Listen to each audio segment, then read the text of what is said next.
Okay, so pag-aaralan natin ngayon ay ang disaster management. Kung ano yung disaster management at kung ano yung mga dapat nating gawin sa oras ng disaster. Disaster management. So, ano nga ba ang disaster management? An event, natural, man-made, sudden, progressive, which impact with such severity that the community has to respond taking exceptional measures. So, yung disaster, yun yung mga hindi natin inaasahan na dumarating sa atin. For example, yung mga flood, earthquake, tapos kung ano-ano pa. Tapos meron tayong two types of disaster. Yun yung natural, tsaka man-made. Yung natural, yun yung mga hindi natin napipigilan na dumarating na disaster. Yun yung flood, earthquake, volcanic eruption, at kung ano-ano pa. Tapos yung man-made naman, yun yung yung sa man-made naman, yun yung mga tayo rin yung may gawa. For example, yung fire, air crash, bridge collapse, tayo yung may gawa nun, pero hindi naman natin sinasadya na mangyayari yung mga ganun pangyayari. So, next naman yung disaster management planning. So, sa planning, meron tayong tatlo. Yun yung predict, prevent, tsaka prepare. Dito naman yung sa predict, dapat, bago man dumating yung disaster, expect na natin yung mga dapat mangyari para makapag-ready tayo. Tapos sa prevent naman, paano natin mape-prevent yung disaster? Kailangan natin. Next is yung prevent. So, kung nagawa na natin yung predict, na-predict na natin kung ano yung mga dapat mangyayari sa pagdating ng disaster, madali na lang para sa atin gawin itong prevent. Kung paano natin siya masusolusyonan, kung ano yung mga dapat gawin natin. So, next is yung prepare. Bago dumating yung disaster, mag-ready na tayo yung mga importante nating dapat dalhin at yung mabilisan lang nating madadala. For example, yung mga important papers, tsaka yung mga... Next naman natin yung prepare. Dapat, bago dumating yung disaster, kailangan na natin mag-prepare ng mga foods, tapos yung mga important papers natin, at syempre, kailangan din natin ng pera.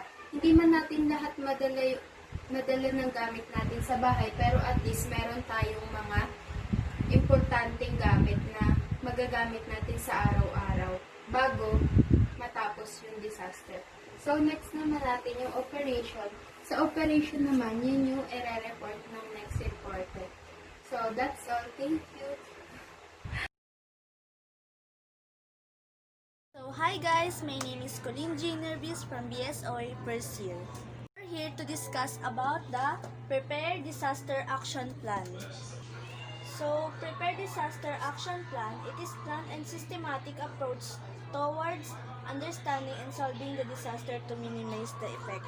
So, ibig sabihin dito, para ma-less or mabawasan natin yung mga posibleng mangyari or halimbawa kapag dumating na yung disaster, ito ay nakaplano na para mas mabawasan yung magiging casualties kung sakaling may dadating na sakuna. So, kaya tayo naghahanda para in case lang na may dumating na hindi natin inaasahan. So, andito yung Prepare Disaster Action Plan.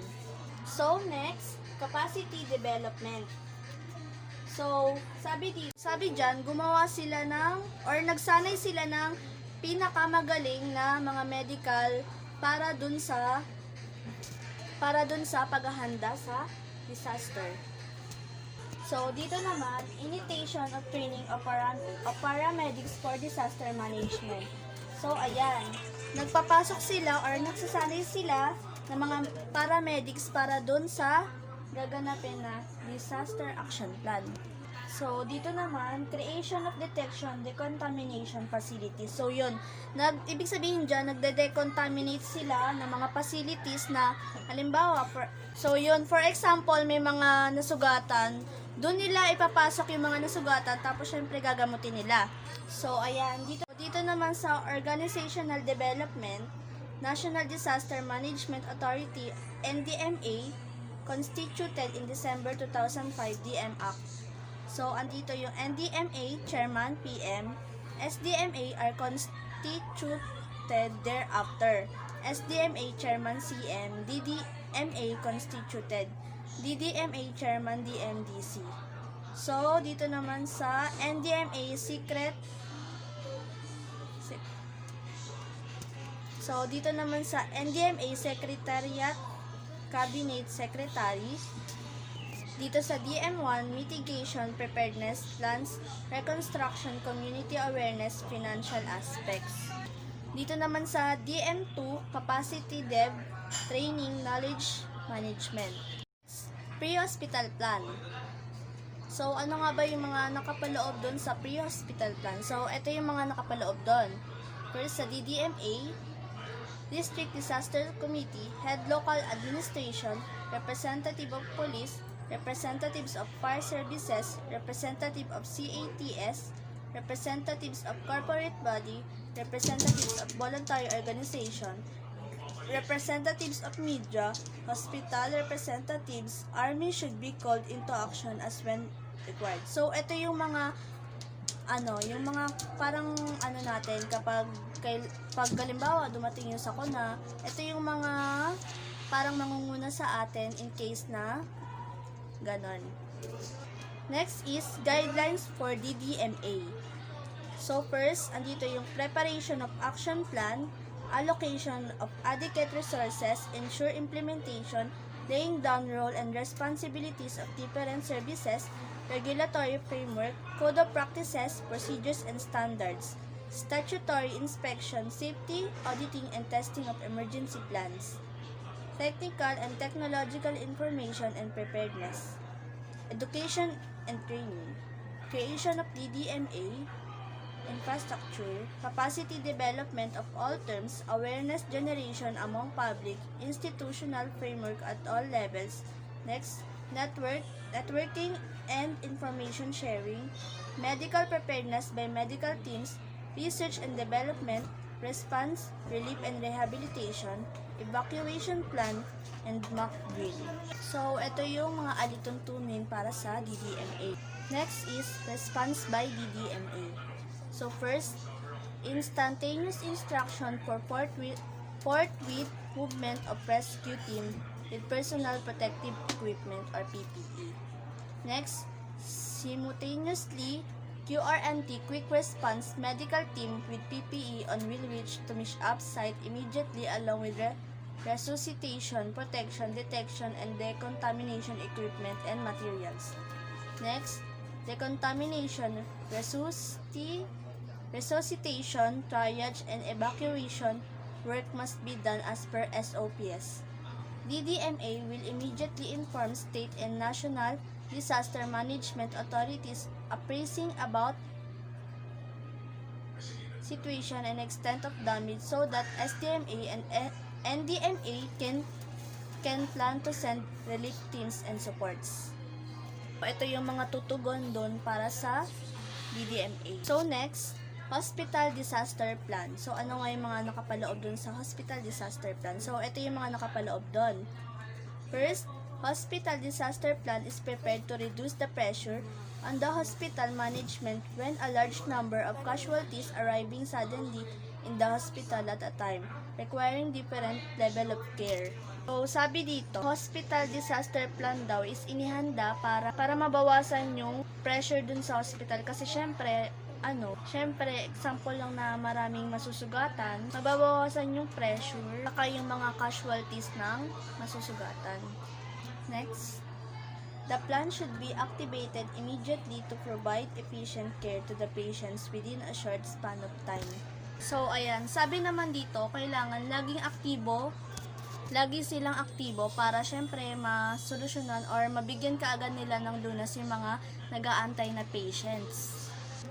So, next, mock drill to be conducted periodically to acquaint the staff to meet any eventuality. So, sabi naman dito, kailangan mag-conduct ng mock drill para maipagbigay alam doon sa staff para matugunan kaagad nila. So, next, the action plan begins with formation of disaster committee.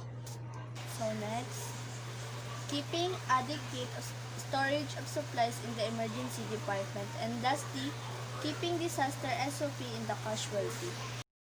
That's all. Thank you for listening. I hope you understand.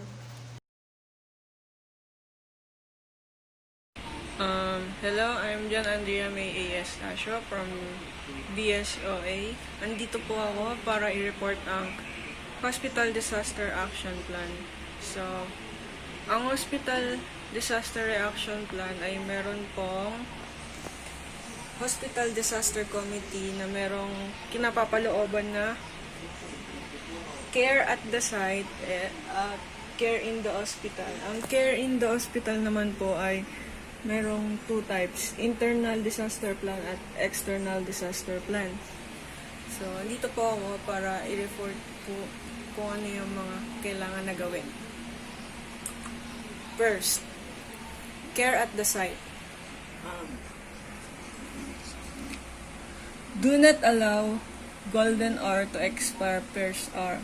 It is best if services can be provided in first 10 minutes platinum minute.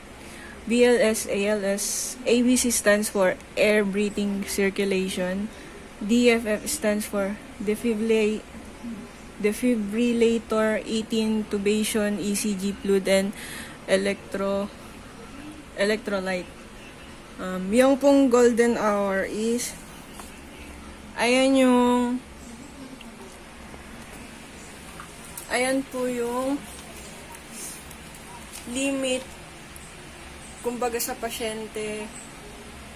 po sa pasyente na merong taning na ang buhay. Mas maaga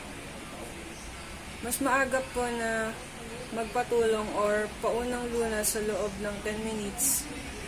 Mas okay po na mas maagapan ang anumang sakit ng isang tao. So, constitute the field team. Ambulance, anesthetists, OT tech, bearers, drivers, to be identified and roster made only weekly and monthly basis.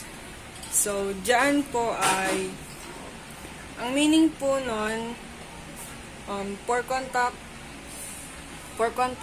tracing, lalo na po sa emergency purposes. Dispatch the team to the site. Kinakailangan po agad na ma-dispatch yung mga kinakailangan na team dun sa mga lugar na nangangailangan. Next is assess the situation in the site. Render first aid at the site and during transport. Stabilize the serious cases. Which is yung mga taong talagang nangangailangan po ng tulong ng mga doctor or nurses. Transport serious cases to the hospital under direct supervision. Ayun po yung mga nasa critical situation na kailangan na pong dalhin sa hospital. Next po,